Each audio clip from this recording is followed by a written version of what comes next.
All right, let's get back to the international game. Of course, England losing to Senegal 3-1 yesterday. Thomas Tuchel had this to say about Jude Bellingham. Quote, I think he brings an edge, which we welcome and which is needed if we want to achieve big things. But the edge needs to be channeled toward the opponent, towards our goal, and not to intimidate teammates or to be over-aggressive to teammates or referees. He has the fire. I don't want to dim this down. He should play with this kind of fire. That's his strength. Tuchel would continue, but sometimes you see the rage and the fire and it comes out in a way that can be a bit repulsive. For example, for my mother, when she sits in front of the TV.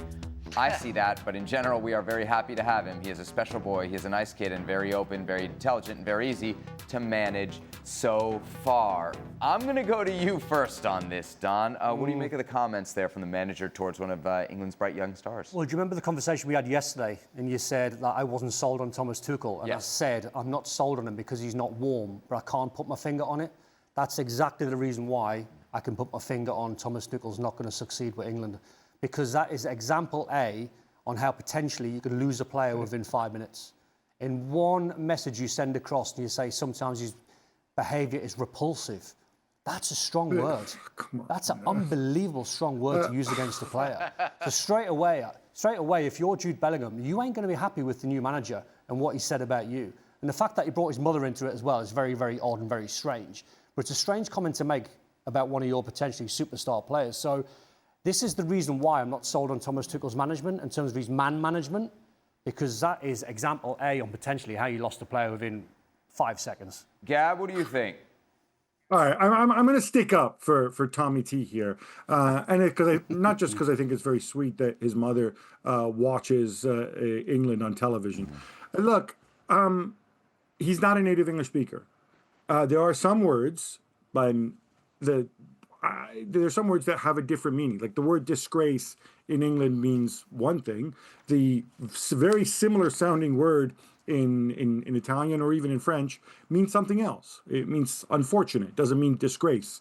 And I think the word repulsive, I think the word that he was looking for is maybe something like off-putting or deflating.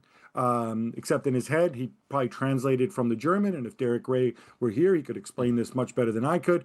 And he chose the wrong word. And we can sit here and make a big deal out of it and say, oh, he's calling Jude Bellingham's behavior repulsive. But then you look at the whole quote in context, he's not.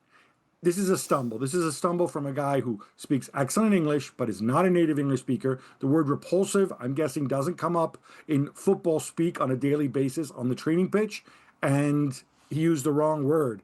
I don't know. He doesn't. I mean, I agree with Don. He doesn't strike me as particularly cuddly.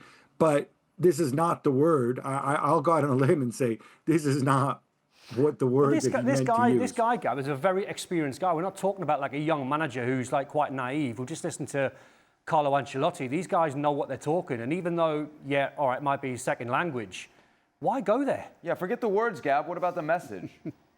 Okay, if he had simply said he needs to, I love his passion, but he needs to channel his rage better because otherwise it can negatively impact his teammates. Would you guys have had a problem with it? Well, if you... He'd have been right. Exactly, that's what he's saying. Yeah, but he's not. You know, you've just come out with a classic, Gab, of, well, if you read the whole context of what he said, whoever does that, Gab? Nobody does that with a newspaper. They look for repulsive and that's it. Well, by the way, else around he's also brought his teammates into it as well. He's almost brought his teammates into it, like your teammates are not going to be happy with you. See, that would be the biggest concern. Exactly. That would be the biggest concern because how you speak, when you're supposedly the top dog, how you speak to the rest of your teammates matters. And if you're using the wrong tone and it's too often and it's too loud and it's too big time, then you're going to get ostracised yourself, and then it becomes a dressing room problem. Well, I will have come to him and say, why do you have to go publicly? Why don't you say to me, and we can try to solve the problem out. It's what I want to be critical about what Tuchel meant, and even if I agree with him, the thing is I deeply loved Jude Bellingham as a player. Of course, I don't know him as a man, as a person. But, and I just want to say that I don't know what in Italian or in German repulsive means, but I know what repulsive means in French, and it exactly means the same as in England. So it's not very good. But I think the rage that what Tuchel is referring to can go against Jude Bellingham. And that's a pity, because that guy has so much talent that he gets out of his nerves and loses the game and the concentration that he needs because of that rage. So I think what Tuchel wanted to point, but why doing it, especially in England, where you all know that the media are going to get crazy and going to use that. So it's going to be a big time issue, and it's not going to be good for the dressing room, that's for sure. But yes, I really want Jude to calm down, to be more focused on what he does in his job, because he's such a talented player, so important for England. He's really the future of England, and he has everything to be better. But the rage, he looks like Roger Federer in tennis when he was younger, throwing the racket tennis, being upset, insulting referees, and suddenly he decided to calm down, and he became the best in the world. I think Jude Bellingham can get better if he gets rid of the rage, I think. Do you think this is something that could hold him back, Don? I know you don't like the message, you don't like the words. No, do you think this is a problem for Jude Bellingham? Well, I thought it was personal. So that's my angle. Right, but you've watched Jude Bellingham. Do you think this is something that could take him off the trajectory he's on? To be honest, watching Jude Bellingham over the last 6 months, 12 months, it looks like he's got that in him. It looks like he has. Is that what makes him tick? Is that the other argument that you don't want absolutely. to take? When Thomas Tuchel issued that statement, the first person I thought of was Wayne Rooney. That's who you're describing. Why would you try and knock that side of someone's game out of him? Now, yes, you've got to temper it, because you can't just go around, having to go at teammates and calling teammates out and throwing your arms up in the air if someone misplaces a pass. It's not a good look. But at the same time, there's a way of tempering that, because you'd never want to temper Wayne Rooney, and you wouldn't want to take that side away from Jude Bellingham at the same time, because that's what makes young kids winners. That's why he's accomplished a lot in his early career. Now, yes, you can go too far, and you have to stamp that out, but don't distinguish it too much, because that's what makes him the player. Last word on this to you, Gab. Well, I mean, but Don, if you read his quote, that's exactly what he says. He says you don't want to take it out of him.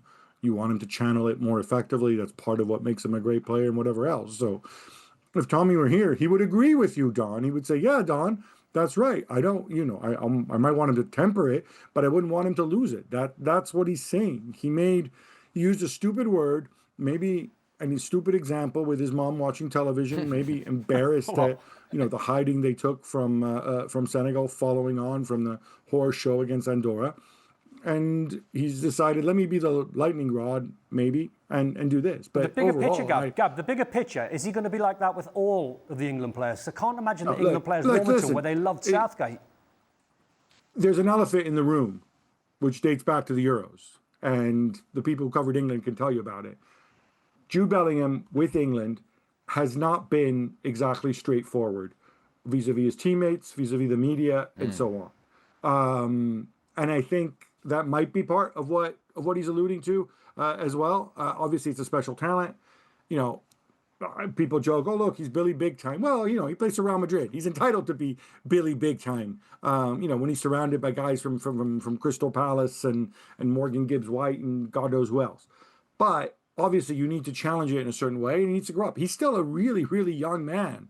And I think that's another point that Tuchel made. He's growing into his role. And did he use the wrong words? Of course he did. But and now we're all spanking him for it. But I wouldn't read too much. I don't think Tuchel's lost his mind all of a sudden or anything like that.